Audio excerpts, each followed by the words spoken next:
Sous le soleil impitoyable du Nevada, la colonelle Élise Dubois, une femme noire au regard d'acier, se dresse face à l'épave fumante de la voiture de patrouille de l'officier Paul Vasseur, un raciste en uniforme qui vient de voir son arrogance brisée par un appel au Pentagone. Son souffle est court, son cœur bat la chamade, mais une lueur de triomphe brille dans ses yeux. Elle pense avoir renversé la situation jusqu'à ce qu'un second véhicule de police surgisse, phare hurlant, et qu'un partenaire de Vasseur, l'odieux Marc Giraud, en jaillisse, arme au poing, crachant des insultes raciales qui transpercent l'air comme des lames. Ce simple contrôle routier se mue en un cauchemar, une guerre où Élise, malgré son grade et son honneur, devient une cible. Sa victoire fragile vacille, et la route devant elle s'annonce comme un champ de bataille, où chaque pas pourrait être le dernier. Si son courage face à l'injustice vous enflamme, criez votre soutien en commentant « Justice pour tous » et frappez ce bouton « Like » pour amplifier sa voix. Le soleil du Nevada cogne sans pitié sur l'autoroute 95, un ruban d'asphalte fendant le désert à une 50aine de kilomètres de Las Vegas, où la chaleur miroite comme un spectre sur la terre craquelée. Élise Dubois, 40 ans, médecin militaire et colonel de la réserve de l'armée des États-Unis, tient fermement le volant de son SUV argenté. La climatisation bourdonne doucement contre les 43 degrés oppressants de l'après-midi. Son uniforme vert olive, impeccablement repassé, contraste avec la sueur qui perle sur son front, seul indice de l'épuisement d'un long trajet depuis Reno, où elle a donné une conférence sur la logistique stratégique des déploiements militaires. Ses pensées vagabondent vers son discours, précis et acéré, quand un éclat dans son rétroviseur la ramène à la réalité. Une voiture de patrouille, blanche avec une bande dorée, se tapit à un demi-kilomètre derrière elle, ses phares éteints, mais sa présence menaçante. Élise vérifie son compteur. 108 km/h dans une zone limitée à 100. Presque légal, pense-t-elle, mais une tension familière lui noue l'estomac. Elle connaît ce scénario, cette menace silencieuse qui n'a rien à voir avec la vitesse. La voiture de patrouille se rapproche à une allure fulgurante. Ses gyrophares rouges et bleus s'allumant soudain, déchirant la brume poussiéreuse du désert. Élise soupire, actionne son clignotant et se range sur l'accotement de gravier, les pneus crissant sur le sol inégal. Elle redresse ses épaules, place ses mains à 10h10, réflexe affûté par des années à naviguer dans un monde qui voit sa peau avant son grade. La voiture s'arrête juste derrière, son moteur grondant comme une bête. Paul Vasseur, un officier maigrelet d'une trentaine d'années, descend avec une démarche arrogante. Sa peau rougie par le soleil brûle sous son uniforme froissé, son badge luit comme une provocation, et ses lèvres fines se tordent en un rictus méprisant. Il ajuste sa ceinture, alourdie par un pistolet et des menottes cliquetantes, et s'approche de la vitre d'Élise, ses bottes soulevant des nuages de poussière. Il frappe le carreau d'un coup sec, impatient. Élise baisse la vitre avec un bourdonnement doux, son visage neutre, sa voix ferme. « Bon après-midi, officier. Comment puis-je vous aider? » Vasseur ne répond pas tout de suite. Il se penche, assez près pour qu'Élise sente l'odeur rance de café sur son haleine. Ses yeux bleu pâle la scrutent, comme s'il évaluait une proie. « Permis et immatriculation », lâche-t-il, d'un ton sec, tranchant comme une lame. Élise hoche la tête, tendant la main lentement vers la boîte à gants, chaque geste calculé pour éviter tout malentendu. Ses doigts effleurent son portefeuille militaire, mais elle choisit son permis civil, accompagné des papiers du véhicule. Elle les tend, paumes ouvertes, inoffensives. Voilà. Vasseur arrache les documents, les feuillette avec un rictus qui s'accentue en lisant son nom. Élise Dubois, adresse à Los Angeles. Californie, hein?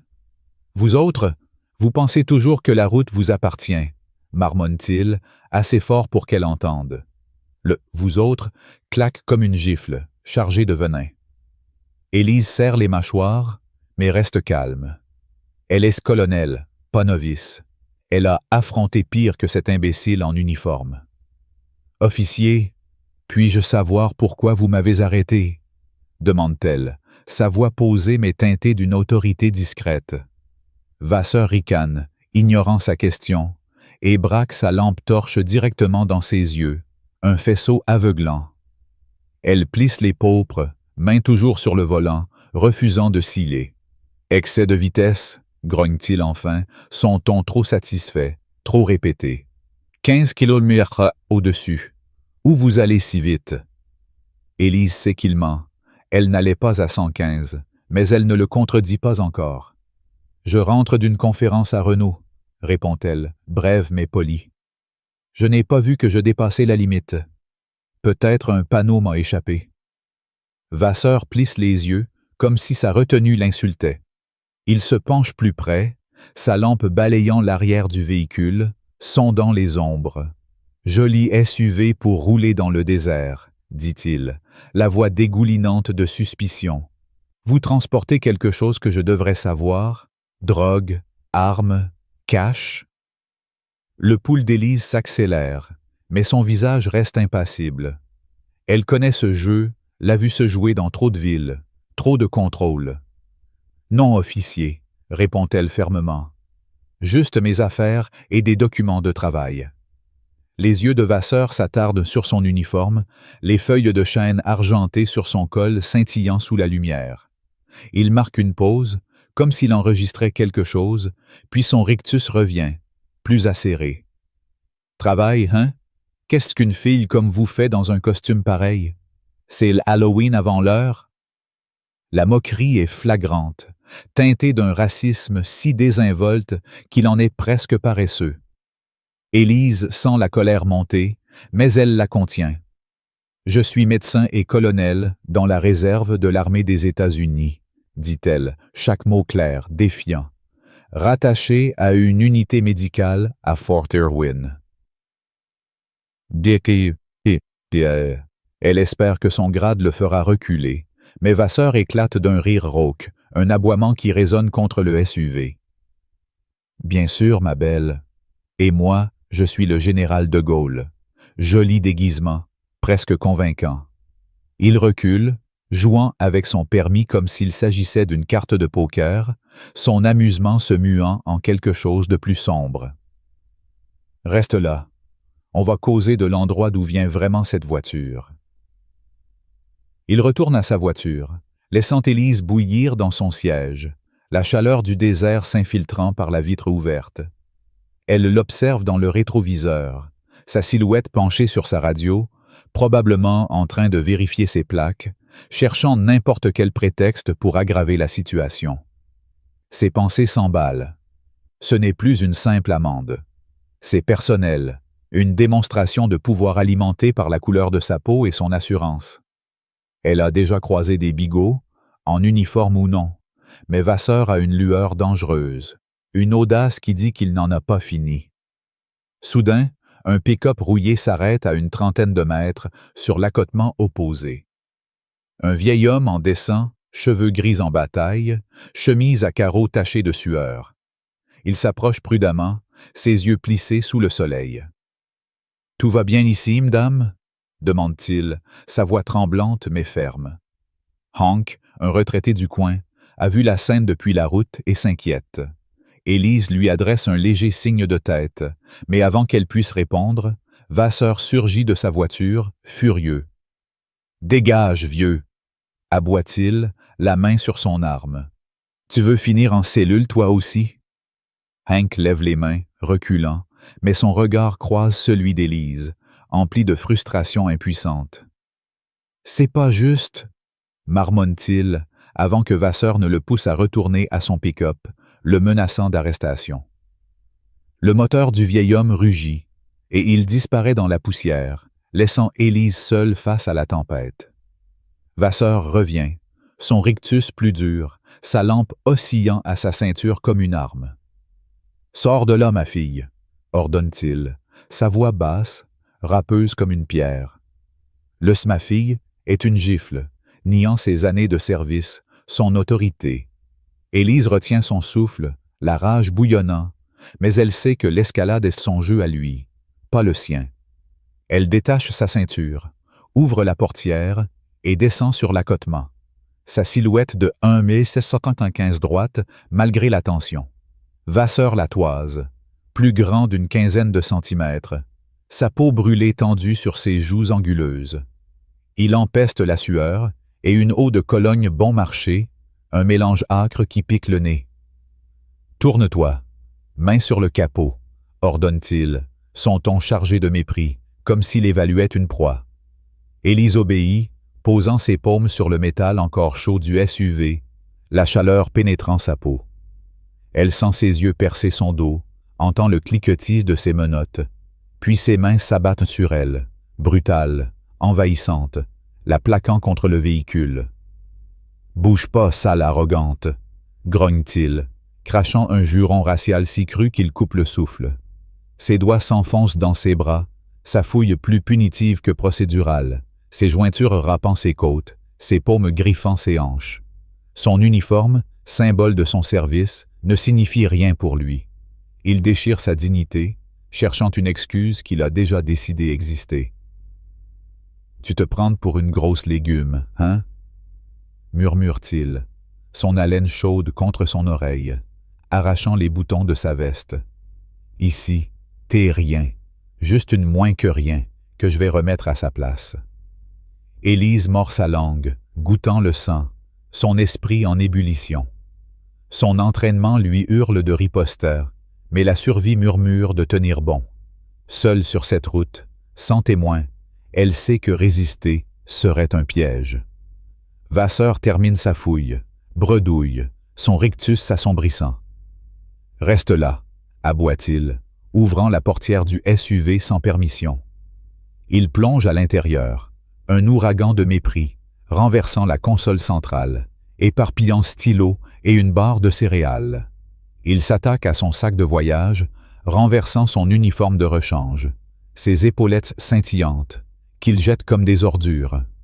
Une boîte contenant ses médailles, gagnée au prix du sang et de nuits blanches, tombe au sol. Il l'écrase sous sa botte, grinçant du talon. « Joli jouet », ricane-t-il, déchirant la doublure du sac à la recherche de compartiments inexistants. Puis il trouve une photo dans une poche latérale. Élise avec ses 2 enfants, Malik et Amélie, et son mari, Julien, souriant lors d'un pique-nique. Vasseur la brandit, son sourire tordu. « C'est ta famille, ça ?» demande-t-il, sa voix dégoulinante de moquerie. Avant qu'Élise ne puisse répondre, il déchire la photo en deux, lentement, délibérément, les visages de ses enfants se fendant sous ses doigts. « T'es rien pour eux, rien pour personne », crache-t-il, laissant les morceaux tomber dans la poussière. Élise sent une rage incandescente exploser dans sa poitrine, ses poings se serrant contre le capot, ses ongles mordant ses paumes. Ce n'est pas seulement un affront, c'est une profanation, un acte destiné à la briser. Elle fixe les fragments de la photo, les sourires déchirés de ses enfants, et une fureur froide s'empare d'elle, une promesse muette de vengeance. Vasseur, insatisfait, continue son saccage, vidant la boîte à gants, jetant des cartes et une trousse de secours en tas. Il passe au coffre, l'ouvrant d'un coup sec, renversant son kit médical, un outil vital de séjour dans l'armée. Des bandages s'éparpillant sur le gravier, et il les piétine, marmonnant. Pourquoi une toubib a besoin de tout ça? Tu caches quelque chose, hein? Élise, toujours contre le capot, tourne légèrement la tête, l'observant du coin de l'œil. Il n'a aucun mandat, aucun motif, rien d'autre que sa haine pour alimenter cette croisade. Le SUV tremble quand il claque le coffre, toujours bredouille, sa frustration débordant en un grognement. Il revient vers elle, sa lampe braquée à nouveau pour l'aveugler. « Clean, hein? »« Trop clean, » dit-il, sa voix tendue de paranoïa. « Les gens comme toi ont toujours des secrets. Drogue, fric, je vais trouver. » Élise le fixe à travers l'éblouissement, sa façade de calme craquant juste assez pour laisser percer l'acier. « Officier, Je vous ai dit qui je suis. Colonel Élise Dubois, réserve de l'armée des États-Unis. Il n'y a rien d'illégal ici. Vous perdez votre temps. Ces mots sont un défi, une tentative de ramener la raison, mais ils allument une étincelle. Vasseur explose. Perdre mon temps? Rugit-il, si près que ses postillons frappent de sa joue. Tu me dis pas quoi faire, ma fille. Je dis saute, tu sautes, ou je te fais plier. Il agrippe son bras, le tordant derrière son dos. Élise étouffe un grognement, une douleur aiguë irradiant dans son épaule. Il ne la menotte pas encore, il teste, il la provoque, cherchant une excuse pour aller plus loin. « Tu crois que ton uniforme me fait peur ?» siffle-t-il, resserrant sa prise. « Ici, je suis le roi, et t'es rien qu'une intruse. » Le racisme est ses nus, une lame qu'il ne se donne plus la peine de dissimuler. Élise sent le poids des siècles d'injustice peser sur elle. Elle pourrait briser son emprise, son entraînement l'a gravé dans ses muscles, mais elle connaît le coup. Une femme noire affrontant un flic blanc au milieu de nulle part, un pari qu'elle ne peut pas encore prendre. Il la relâche d'une poussée, la faisant trébucher contre le SUV, sa hanche heurtant la portière. « Bouge pas d'un poil », grogne-t-il, retournant à sa voiture, sa lampe balayant la nuit tombante comme un avertissement. Élise se redresse, le souffle haché mais contrôlé, son esprit un champ de bataille entre rage et stratégie. Il n'a rien trouvé, mais il n'a pas fini. Elle le voit dans la courbe de ses épaules, dans ses murmures furtifs dans la radio. Elle est un puzzle qu'il est déterminé à casser, une menace à son petit royaume de poussière. Sa main effleure sa poche, frôlant le contour de son téléphone de secours, un modèle militaire discret qu'elle garde pour les urgences. C'est une urgence. Elle glisse l'appareil hors de sa poche, le gardant basse contre sa cuisse, masqué par la masse du SUV. Vasseur, trop occupé à jubiler dans sa radio, ne remarque rien. Elle entend des bribes. Ouais, elle est clean, mais je sais qu'elle cache un truc. Ses lèvres se pincent.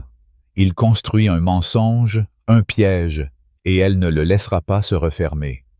Elle tape un numéro gravé dans sa mémoire, ses pouces fermes malgré l'adrénaline. La majeure Claire Fournier, son contact au Pentagone, décroche à la deuxième sonnerie, sa voix tranchant comme une lame dans le brouillard. « Dubois, qu'est-ce qui va pas? » Élise garde les yeux sur Vasseur. Son ton bas mais ferme. « Major, je suis sur l'autoroute 95 à 50 km de Vegas. Arrêté par un flic, Paul Vasseur, Dust Creek PD.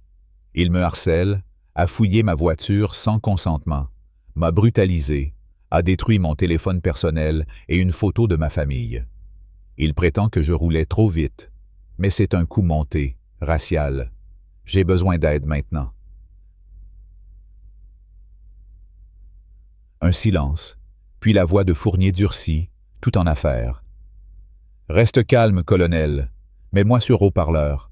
On va voir de quoi ce clown est fait. » Élise appuie sur le bouton, levant le téléphone juste au moment où Vasseur ouvre sa portière, revenant dans la nuit avec une démarche qui vacille quand il entend une voix inconnue jaillir de l'appareil.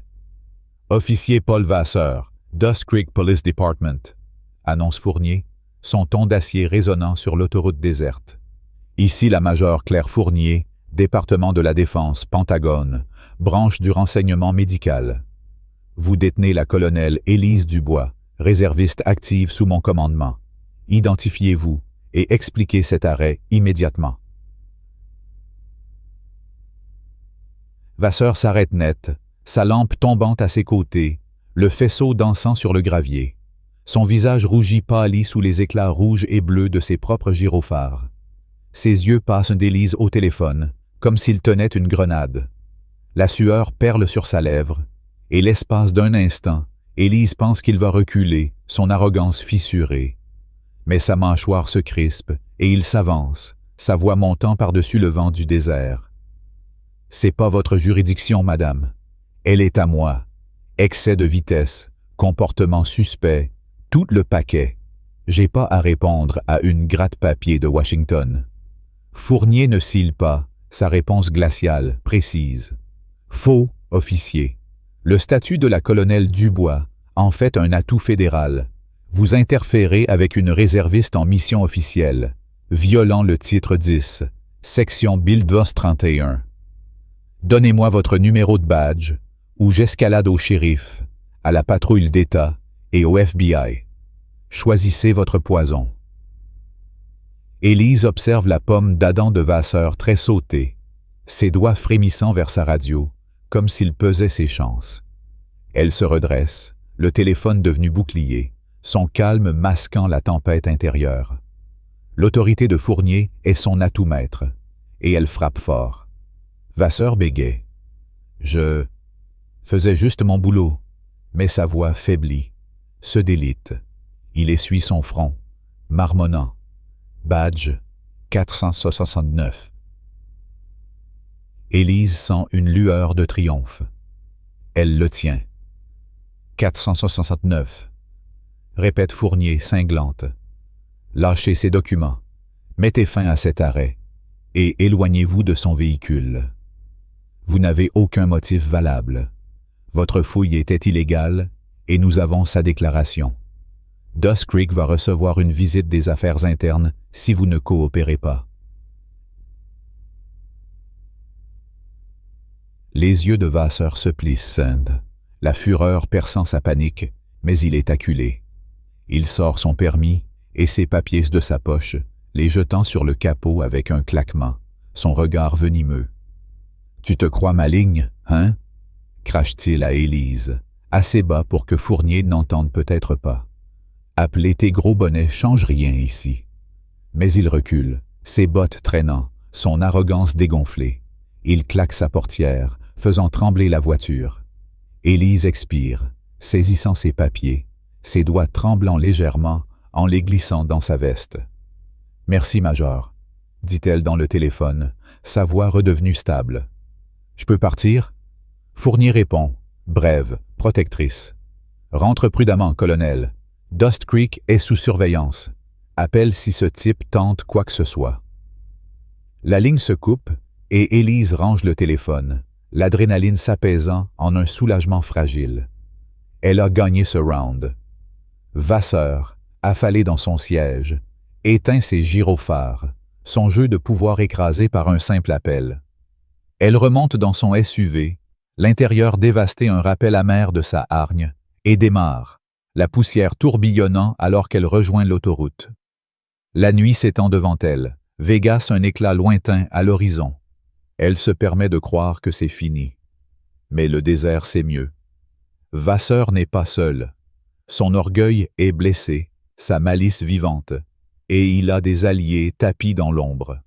Alors que ses feux arrière s'estompent, la radio de Vasseur grésille, ses phalanges blanchissant sur le volant. Il murmure, non à elle, mais à quelqu'un à l'autre bout. On s'en occupe. Élise roule, ignorant le piège qui se resserre, sa victoire un feu de paille dans une tempête qui s'annonce. Le soleil s'abaisse, peignant l'autoroute en teinte d'orange brûlé. Élise, toujours au volant, sent la rage contenue pulser dans ses veines. La photo déchirée de sa famille gît dans la poussière derrière elle, un sacrilège qu'elle ne pardonne pas. Chaque kilomètre la rapproche de Vegas, mais aussi du prochain coup de Vasseur. Elle serre le volant plus fort, son esprit rejouant l'appel à Fournier, sa voix un rempart. Mais la route devant elle n'est pas une issue, c'est un gant jeté, un défi qu'elle devra relever seule. Vasseur n'est pas qu'un flic, c'est une mèche allumée, et Élise, sans le savoir, est la flamme qu'il veut éteindre. Si l'injustice vous révolte, si la force d'Élise face à ce monstre vous inspire, hurlez « Justice pour tous !» dans les commentaires et frappez ce like pour faire trembler les murs de Dust Creek. La nuit engloutit l'autoroute 95. Un voile noir troué par les phares vacillants du SUV argenté d'Élise Dubois, colonel de la réserve de l'armée des États-Unis, dont l'uniforme déchiré témoigne de l'assaut raciste de l'officier Paul Vasseur. À peine échappée de son emprise grâce à l'intervention du Pentagone, Élise roule à 100 km/h, le cœur battant, ses mains crispées sur le volant, les fragments de la photo de sa famille. Malik, Amélie, Julien, piétinés par Vasseur, gravés dans sa mémoire comme une blessure ouverte. La victoire qu'elle pensait avoir arrachée s'effrite.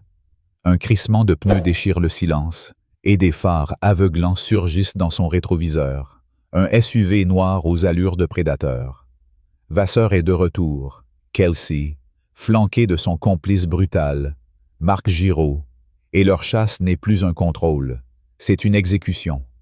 La rage d'Élise bouillonne, mêlée de peur et de défi. Elle enfonce l'accélérateur, prête à transformer cette route en champ de bataille pour défendre sa vie et sa dignité.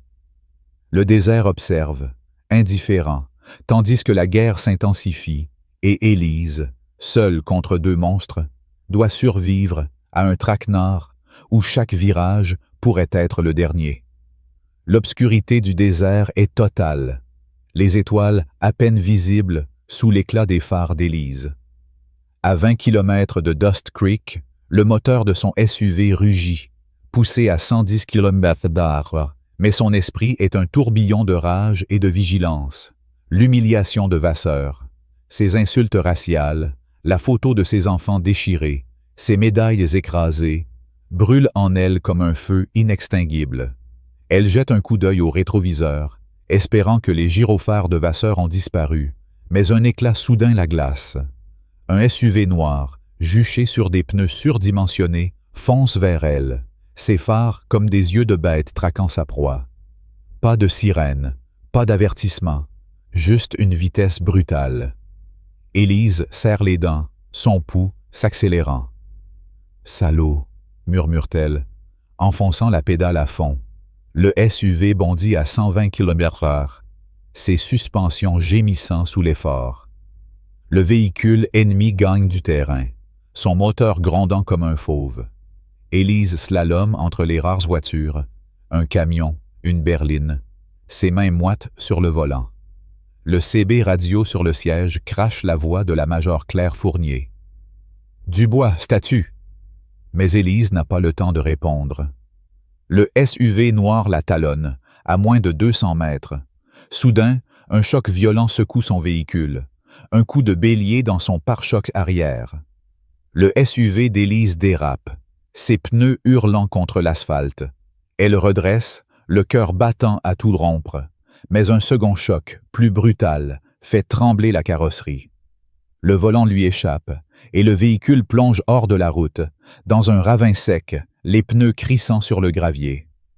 Un rocher déchire le capot dans un craquement sinistre, stoppant net sa course.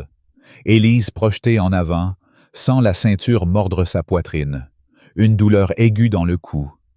Mais elle est vivante, alerte, ses doigts cherchant déjà le téléphone de secours dans les décombres de son siège.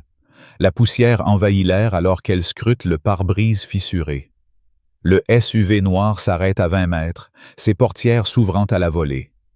Paul Vasseur en jaillit, son visage tordu de rage, suivi de Marc Giraud, un colosse à la tête rasée, un tatouage de croix gammée luisant sur son avant-bras sous la lune. Élise sent son estomac se nouer. Ce n'est pas un contrôle, c'est une embuscade. Vasseur s'avance, sa silhouette maigre frémissante de haine. « Tu pensais t'en tirer en appelant tes copains du Pentagone ?» hurle-t-il, sa voix tranchant de la nuit. « Ici, personne ne te sauvera, négresse !» L'insulte claque, crue, primitive, et Giraud ricane, un grognement guttural, en armant un fusil à pompe. Élise ouvre sa portière d'un coup de pied, trébuchant sur le sol inégal, son uniforme collant à sa peau trempée de sueur. « Reculez, Vasseur !» prévient-elle, la voix ferme malgré les odds. « Vous creusez votre propre tombe. » Vasseur ricane, brandissant des menottes qui brillent comme une promesse macabre. Giraud s'élance, ses mains énormes saisissant les bras d'Élise, les tordant derrière son dos avec une force qui fait hurler son épaule. Elle se débat, ses réflexes militaires s'éveillant, mais il est trop fort, son étreinte un étau. Il la plaque au sol, le gravier mordant sa joue, du sang coulant. Vasseur s'approche, ses bottes résonnant, et abat sa lampe torche sur son genou, un coup qui explose de douleur. Élise étouffe un cri, son corps tremblant, mais son esprit reste aiguisé. Résistance à l'arrestation, grogne Vasseur, menottant ses poignets, le métal mordant sa peau. T'aurais dû rester à ta place, salope. Le mot, chargé de venin, enflamme sa rage. Giraud la relève brutalement, ses doigts s'enfonçant dans ses biceps, tandis que Vasseur cercle comme un vautour. « Le Pentagone, hein » ricane-t-il, frappant sa côte avec sa lampe. Élise halète, la douleur irradiant, mais elle tient bon, son regard d'acier fixé sur lui. Il la traîne vers leur SUV, ses bottes raclant le sol. Vasseur murmure des promesses de leçons à venir, tandis que Giraud ricane, son tatouage pulsant à chaque pas. Élise, menottée, sent son esprit courir. Elle a survécu à des champs de bataille, suturé des soldats sous des tirs de mortier, mais ceci est personnel, une vendetta sculptée dans sa peau et son grade. Le coffre du SUV s'ouvre, un gouffre noir prêt à l'engloutir. Pas de gradé de Washington ici, crache Vasseur, la poussant vers l'intérieur. Juste toi et nous. Mais Élise, même cernée, sent une faille dans leur armure. Ils sont arrogants, imprudents. Elle attend son moment, son entraînement militaire un phare dans la tempête. Le SUV démarre, cahotant sur des routes secondaires défoncées, direction Dust Creek, une ville minable aux enseignes délavées et aux mobile homes décrépits. Élise, coincée à l'arrière, sent les menottes mordre ses poignets, son genou palpitant, les sangles séchant sur sa joue. L'air empeste la sueur et l'huile de moteur, la cloison de plexiglas rayée la séparant de ses bourreaux. Vasseur conduit, ses phalanges blanchies sur le volant, tandis que Giraud tapote le tableau de bord, son rire un grondement sourd. La tension est électrique, leur silence lourd de menaces. Élise sait que ce n'est pas fini. La radio de Vasseur grésille et sa voix s'élève, froide et venimeuse. Suspecte armée en fuite, dangereuse, annonce-t-il, un mensonge flagrant diffusé à toutes les patrouilles. Élise serre les dents, la fureur montant. Ce n'est pas seulement une chasse contre elle. Ils mettent en danger des innocents.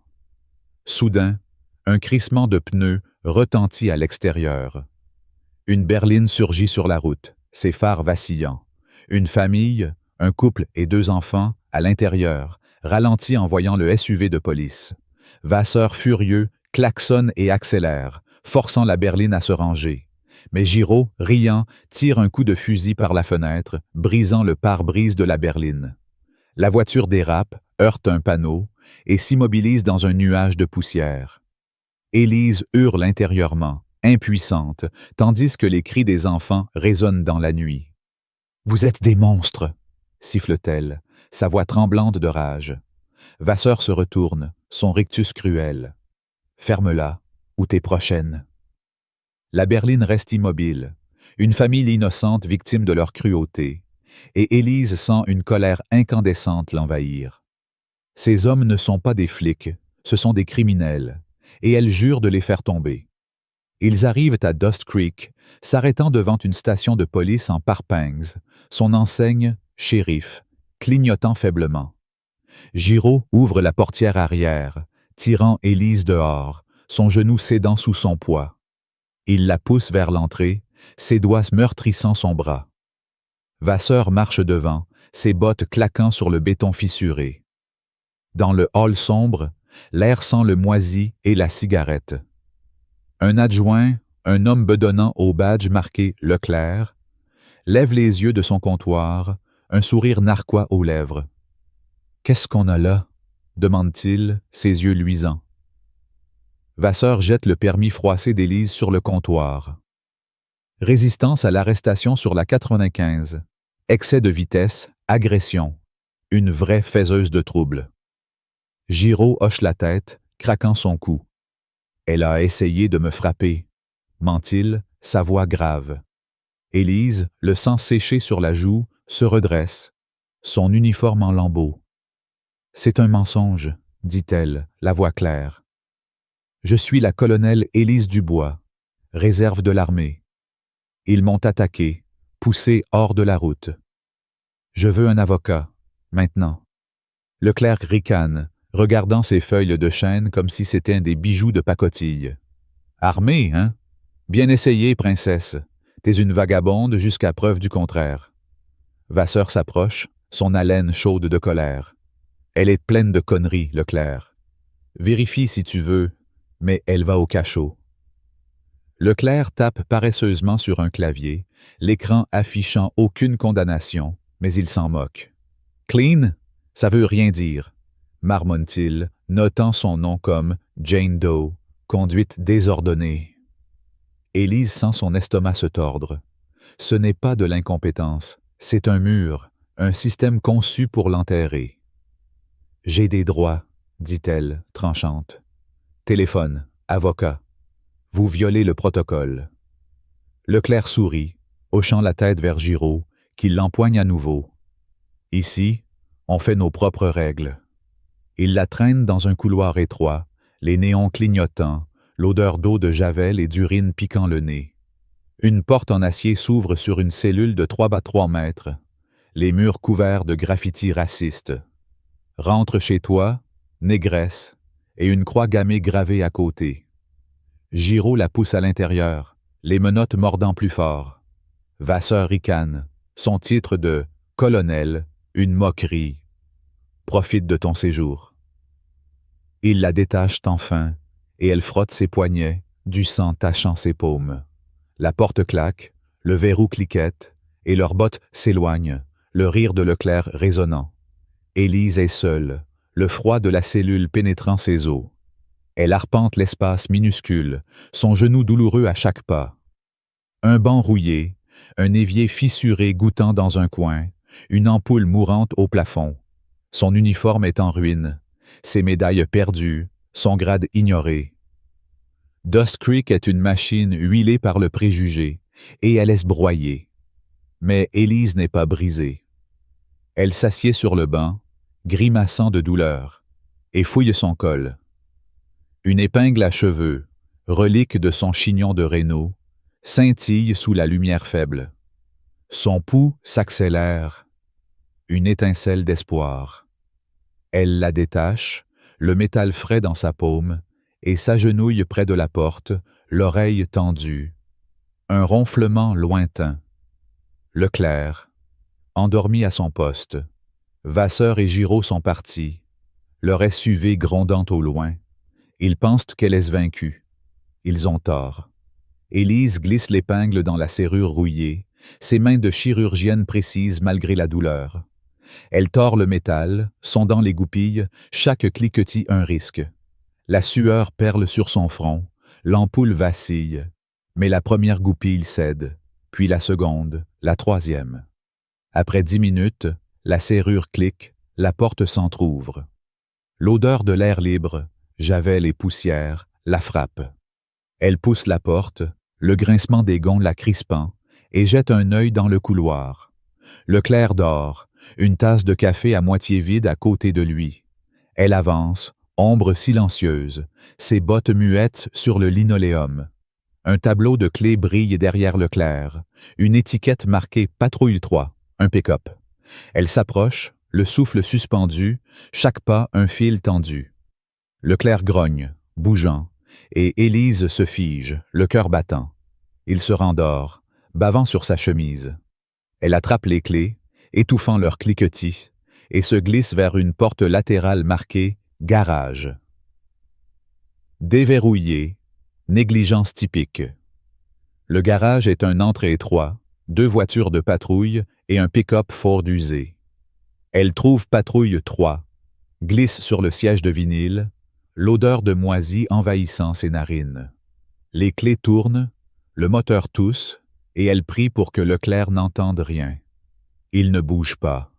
Elle sort, la porte du garage s'ouvrant dans un fracas, et fonce dans les rues désertes de Dust Creek, les enseignes floues sous ses phares. À 15 kilomètres, une station-service brille, son enseigne ouvert 24/7, comme un phare. Élise s'arrête, la poussière tourbillonnant. La caissière, Maria, une jeune latina au visage marqué par la fatigue, lève les yeux de son téléphone. « Besoin de votre radio, » dit Élise, la voix tranchante. Maria, hésitante, tend un vieux CB crépitant.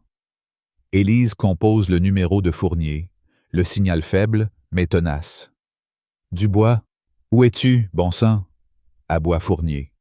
Élise exhale, le soulagement perçant. « Dust Creek, Major. Évadé d'une cellule. Vasseur et Giraud m'ont poussé hors de la route, enfermé, accusé à tort. Je suis dans un pick-up volé, direction Vegas. » Fournier marque un temps. « Reste en ligne. Les MP de Nélis arrivent dans 30 minutes. T'es un atout fédéral. C'est la guerre. »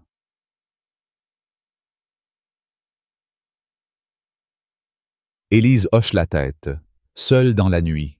Elle remercie Maria, qui la fixe, les yeux écarquillés devant son visage ensanglanté. Dehors, Élise grimpe dans le pick-up, le CB à la main, et repart, le moteur grondant. Vegas brille à l'horizon, un espoir tangible. Mais un éclat dans le rétroviseur brise sa paix. Des phares, rapides, féroces, un SUV noir rugissant. Vasseur et Giraud, alertés par un dispatcher corrompu ayant capté l'alarme silencieuse du pick-up. Ils sont armés, enragés, leurs fusils luisant sur leurs genoux. Élise accélère, le moteur hurlant à 130 km/h, mais ils gagnent du terrain, leur SUV à 100 mètres. Un choc brutal secoue le pick-up, ses dents claquent. Elle zigzague, évitant un camion, mais un coup de fusil brise sa vitre arrière, les éclats lacérant son cou. Du sang coule, chaud, mais elle tient bon, ses yeux rivés sur une zone de construction à 20 km. Des barils oranges et des grues squelettiques sous la lune. Elle fonce dans le labyrinthe, les pneus crissants, les barils volant comme des quilles. Vasseur suit, son SUV rugissant, Giraud tirant, les balles ricochant sur les poutres d'acier. Élise repère une rampe étroite, un virage serré bordé d'un ravin. Elle feinte à droite, puis vire à gauche, le pick-up frôlant le bord, du gravier jaillissant. Vasseur, trop lourd, trop imprudent, mort à l'hameçon. Son SUV dérape, plonge dans le vide, s'écrasant dans une boule de feu spectaculaire.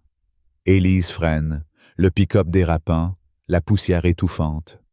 Elle fixe l'épave en flammes, le souffle court, la victoire amère. Elle saisit le CB, la voix rauque. « Fournier, ils m'ont poursuivi, craché dans une zone de construction à 10 km de Vegas. Je suis libre. » Fournier répond, net. « Reçu, colonel. Les MP arrivent dans 5 minutes, avec la patrouille d'État. Tiens bon. » Des sirènes hurlent au loin, des éclats rouges et bleus à l'horizon. Élise s'appuie contre le siège, le sang coulant sur son cou, son genou hurlant, mais vivante. Les patrouilleurs arrivent, armes brandies, puis les baissent en voyant son uniforme, son histoire gravée dans sa posture. « Colonel Élise Dubois, réserve de l'armée, » dit-elle, la voix éraillée. Les MP surgissent, des Humvees grondant, un capitaine la saluant. « Vous êtes en sécurité, colonel. » Elle désigne l'épave fumante. « Ils m'ont tiré dessus, c'est fini. » Vasseur et Giraud, extraits de l'épave, sont menottés, vivants mais brisés, leurs fusils confisqués. Élise observe, son triomphe teinté de douleur. Mais alors que Vasseur est traîné, il crache, le sang tachant son visage. « Mon frère dirige cet État. T'es morte. » Les mots glacent son sang, sa victoire s'effritant. Le capitaine murmure « Corruption locale. » Élise comprend. Vasseur n'est qu'un pion. Son frère, un sénateur, est le vrai monstre, et la guerre ne fait que commencer. Si l'injustice subie par Élise vous révolte, si son courage face à ces tyrans racistes vous inspire, criez « Justice pour tous !» dans les commentaires et frappez ce bouton like pour faire entendre sa voix. Si vous pensez qu'elle mérite de vaincre ce système corrompu, abonnez-vous pour ne pas rater la suite de cette bataille acharnée. La nuit de Las Vegas pulse de néons criards. Mais pour la colonelle Élise Dubois, assise dans un commissariat bruyant à seulement 10 kilomètres de la zone de construction où elle a échappé à la mort, l'éclat de la ville n'est qu'un mirage. Son uniforme, déchiré et taché de sang, témoigne de la chasse sauvage orchestrée par l'officier raciste Paul Vasseur et son complice brutal, Marc Giraud, désormais menottés, leurs corps brisés tirés de l'épave fumante de leur SUV.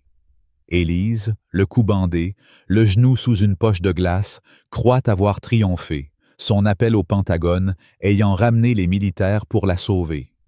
Mais un frisson la traverse lorsque la porte du commissariat s'ouvre avec fracas, révélant le sénateur Jacques Vasseur, frère aîné de Paul, un homme au costume impeccable et au regard venimeux, dont le pouvoir menace d'écraser sa victoire.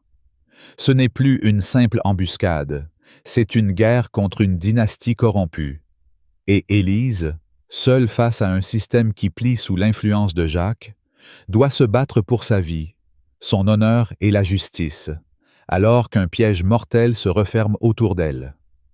Le commissariat de Las Vegas bourdonne d'une agitation chaotique, ses murs gris vibrant sous les néons bourdonnants et l'odeur âcre du café rance. Élise est affalée sur une chaise en plastique dur, son corps un atlas de douleur, une entaille au cou, un genou palpitant, des poignets marqués par les menottes. Les militaires de Nélis, menés par le capitaine Torres, un homme sec au salut impeccable, notent son témoignage, sa voix éraillée mais ferme. « Ils m'ont poursuivi, tiré dessus, tenté de me tuer, » dit-elle, ses mains serrées pour masquer leur tremblement.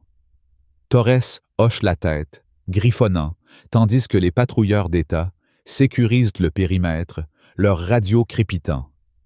Paul Vasseur et Marc Giraud, traînés hors de leur épave, gémissent dans une cellule au bout du couloir, leurs fusils confisqués, leur pouvoir éteint. Élise se répète qu'elle est en sécurité, que le Pentagone est son bouclier, que la justice l'a emporté. Mais les mots de Vasseur, « Mon frère dirige cet État, t'es morte », résonnent comme une menace inachevée, un venin qui s'infiltre dans sa victoire. La porte du commissariat s'ouvre à la volée, un courant d'air froid balayant la pièce. Un homme d'une 50aine d'années entre, imposant, vêtu d'un costume anthracite taillé sur mesure, ses cheveux argentés lissés en arrière, son menton taillé comme celui d'un politicien véreux. Jacques Vasseur, sénateur du Nevada, traverse la pièce comme s'il en était le maître, ses mocassins vernis claquant sur le linoléum, une escorte d'assistants nerveux dans son sillage. Les patrouilleurs se figent, leurs murmures s'éteignent, et Torres marmonne un juron, se levant pour l'affronter. Élise sent son estomac se nouer. Le regard de Jacques, d'un bleu pâle identique à celui de Paul, se verrouille sur elle, un prédateur évaluant sa proie. « Alors, c'est vous, » dit-il, sa voix lisse comme de la soie mais gorgée de venin. La colonelle Élise Dubois, la grande héroïne qui a abattu mon petit frère. Son sourire est une lame, pas une courtoisie. Élise se lève, sa silhouette de 1,75 m droite malgré la douleur, et soutient son regard. « Votre frère m'a attaqué, sénateur. Il m'a poussé hors de la route, a tiré sur moi. C'est un criminel. » Jacques éclate d'un rire glacial, un son qui fait frémir l'air. Il sort un document plié de sa veste, le jetant sur la table à côté d'elle. Ce n'est pas ce que ça dit. Élise baisse les yeux. Un mandat, l'encre encore fraîche, son nom en gras, Élise Dubois, accusée d'agression sur un officier de police, mise en danger par imprudence, vol de propriété publique. Son souffle se coupe, la pièce vacille. « C'est falsifié », siffle-t-elle, regardant Torres, qui déjà aboie dans sa radio pour vérifier. Jacques hausse les épaules, nonchalant, comme s'il commandait un café.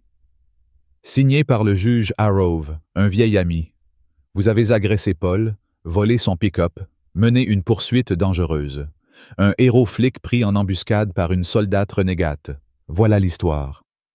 Il se penche, son eau de Cologne âcre piquant le nez. Vous pensez qu'un appel au Pentagone m'effraie? J'ai le Nevada dans ma poche. Torres s'avance, la voix tendue. Monsieur, nous avons des témoins. La caméra de bord de la poursuite. Jacques le coupe d'un geste, son ton cinglant. Irrelevant, elle ment. Sa parole contre celle de Paul. Et j'ai les documents. Il claque des doigts, et un assistant sort un téléphone diffusant un clip granuleux.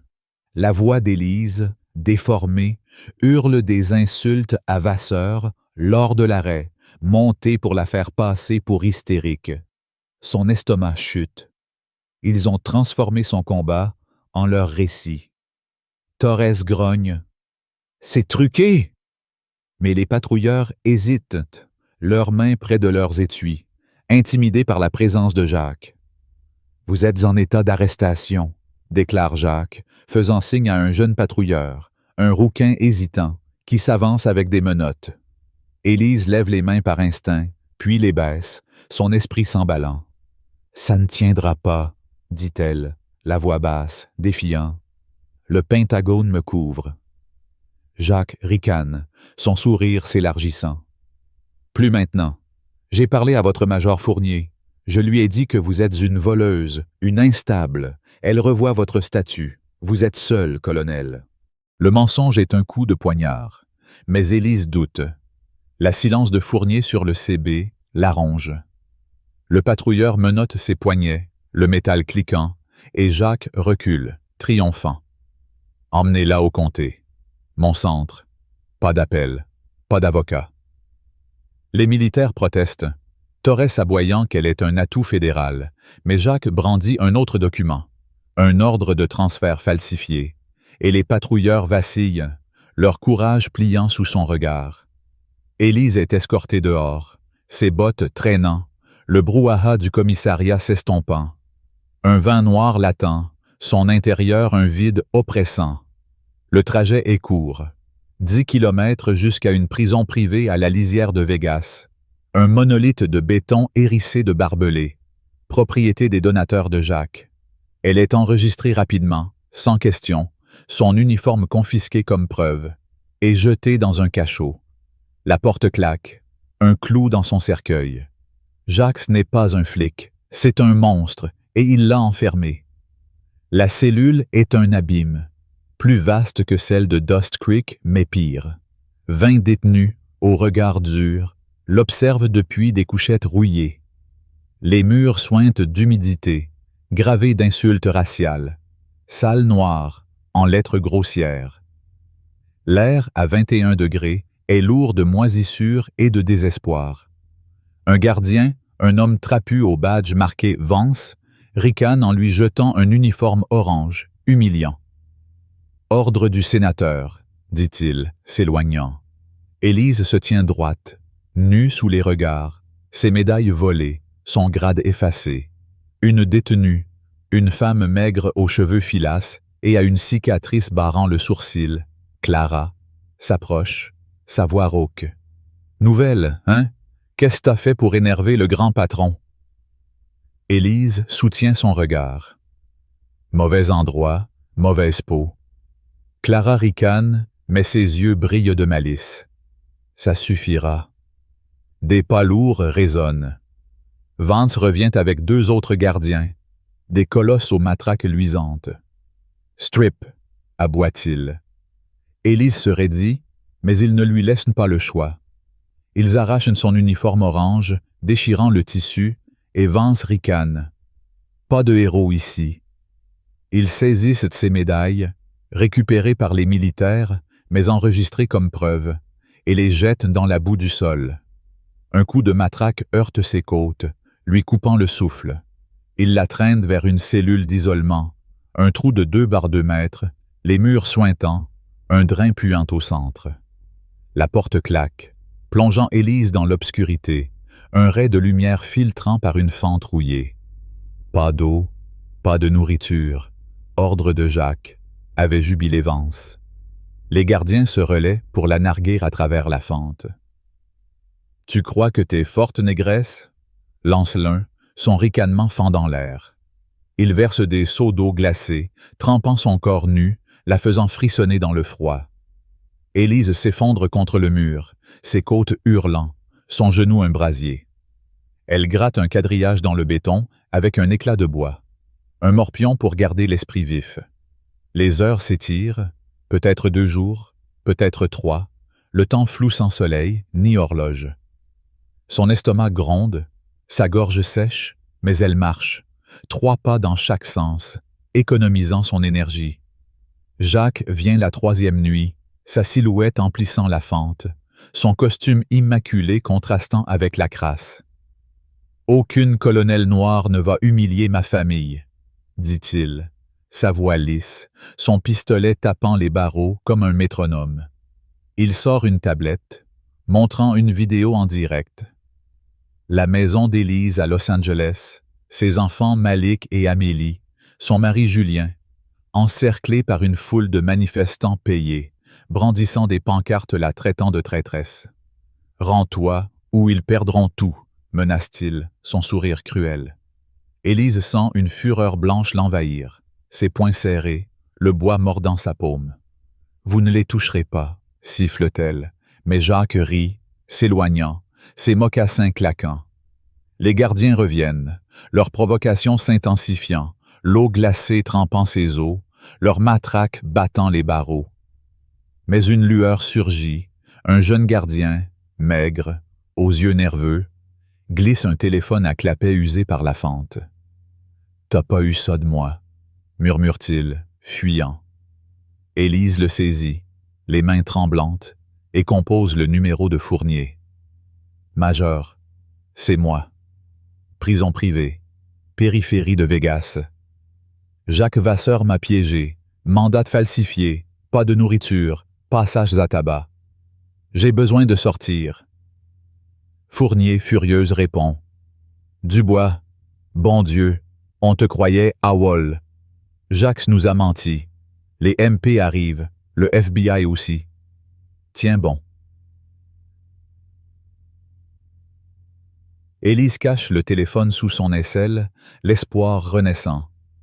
Mais des alarmes hurlent soudain, stridentes, et le visage de Vance remplit la fente, son rictus sauvage. « Émeute, princesse, ordre du patron. » La cellule s'ouvre et Clara surgit, un couteau artisanal à la main, flanqué de 2 détenus massifs armés de pieds de chaise. « Le boss dit que t'es la balance », grogne Clara, bondissant. Élise esquive, son entraînement militaire prenant le dessus. Elle tord le poignet de Clara, le couteau tombant, et frappe sa gorge, la faisant s'effondrer. Les brutes attaquent, mais Élise, affamée, blessée, riposte, brisant un bras, envoyant l'autre au sol. Elle ramasse le couteau, son souffle roque, et force Clara à la guider vers la cour. Le bloc est un chaos, flammes sur les étages, verres brisés, détenus et gardiens s'affrontant. Vance fracasse le crâne d'une prisonnière, du sang giclant, tandis qu'un autre tire des balles en caoutchouc. Élise, pieds nus, glisse sur le béton humide, le couteau en main, suivant Clara vers une porte de la cour. Elle débouche dans une cour de 50 mètres, entourée de barbelés, des projecteurs aveuglants. 5 détenus encerclent Élise, armés de tuyaux et de chaînes, des marionnettes de Jacques. Clara s'enfuit et Élise, seule, brandit son couteau. Elle charge et elle esquive, tailladant une jambe, faisant tomber un colosse. Des hélicoptères rugissent au-dessus, des MP de Nélise descendant en rappel, mais des mercenaires de Jacques, en tenue tactique, surgissent du toit, leurs mitraillettes crachant le feu. Un MP s'effondre, du sang jaillissant, et un hélicoptère s'écrase dans le désert, une boule de feu illuminant la nuit. Élise, acculée près d'un mur, sent une chaîne lui lacérer le dos, le téléphone tombant. Elle le récupère, roulant sous les coups, tandis que les MP ripostent, leurs fusils aboyant. Jacques apparaît dans la cour, son pistolet Beretta scintillant, un mégaphone à la main. « Rétablissons l'ordre !»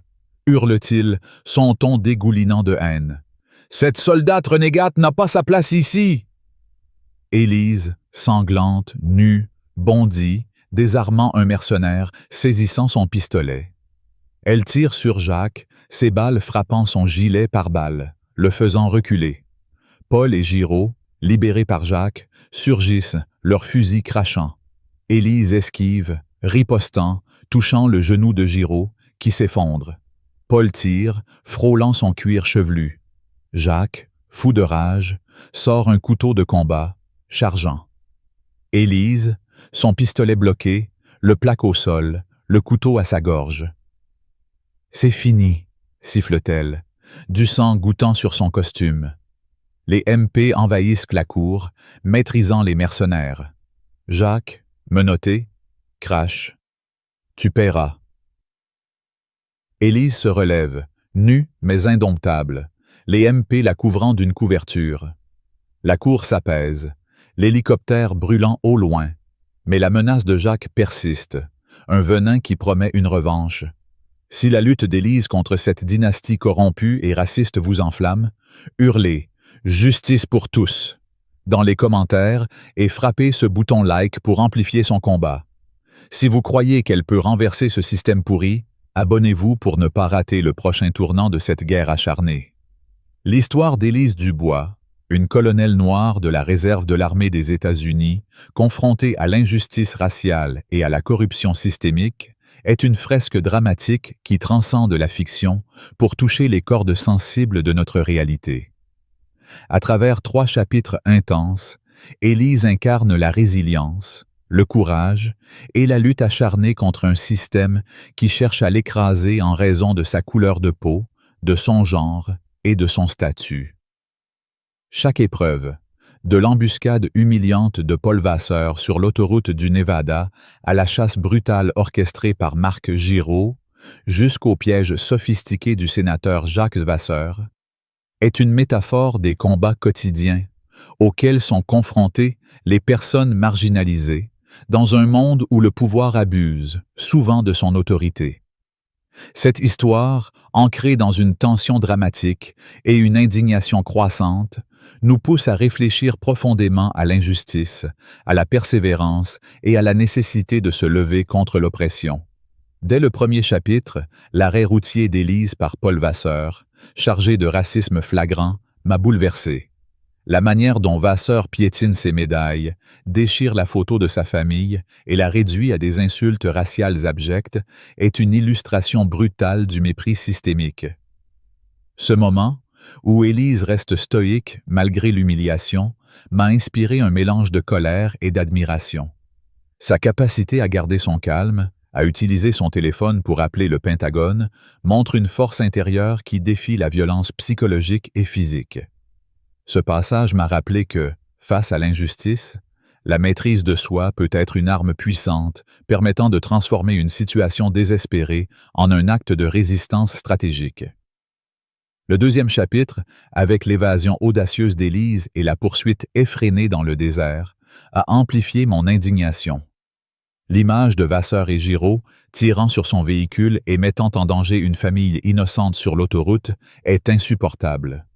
Cette scène incarne l'irresponsabilité criminelle de ceux qui abusent de leur pouvoir, prêts à sacrifier des vies pour assouvir leur haine.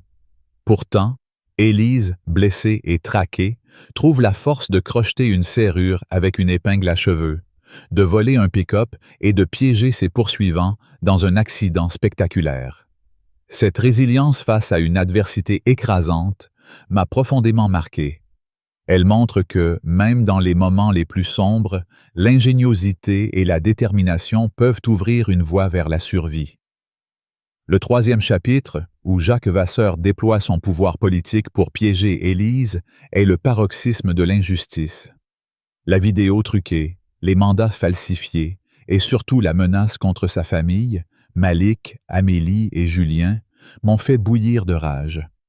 L'idée qu'un homme comme Jacques puisse manipuler des foules, corrompre des institutions et orchestrer une émeute pour briser une femme noire héroïque est une illustration terrifiante de la corruption systémique. Pourtant, Élise, même nue et battue dans une cellule d'isolement, trouve un téléphone, organise une riposte et affronte Jacques dans une cour en flammes.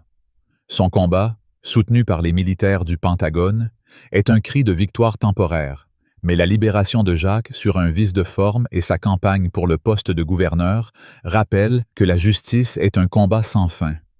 Cette fin ouverte m'a laissé frustré, mais aussi motivé à réfléchir à ma propre responsabilité dans la lutte contre l'injustice.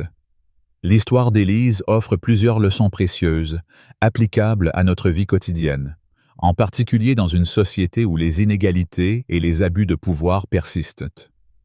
Voici 3 enseignements majeurs que je retiens et que je m'efforce d'intégrer dans mon propre parcours, en m'inspirant de la culture française, qui valorise la liberté, l'égalité et la fraternité. La résilience face à l'adversité. Élise, malgré les humiliations, les coups et les menaces, ne cède jamais au désespoir. Sa capacité à rester lucide, à utiliser des ressources aussi simples qu'une épingle à cheveux ou un téléphone clandestin, m'enseigne l'importance de chercher des solutions même dans les situations les plus désespérées.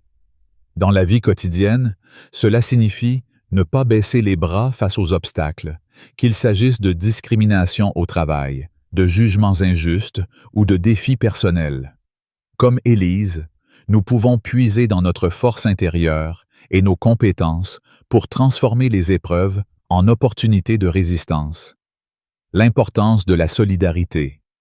Élise survit grâce à des alliés improbables. Maria, la caissière qui lui prête un téléphone, le jeune gardien qui glisse un appareil dans sa cellule, et les militaires du Pentagone qui volent à son secours. Ces actes de solidarité, même petits, sont cruciaux pour renverser l'injustice.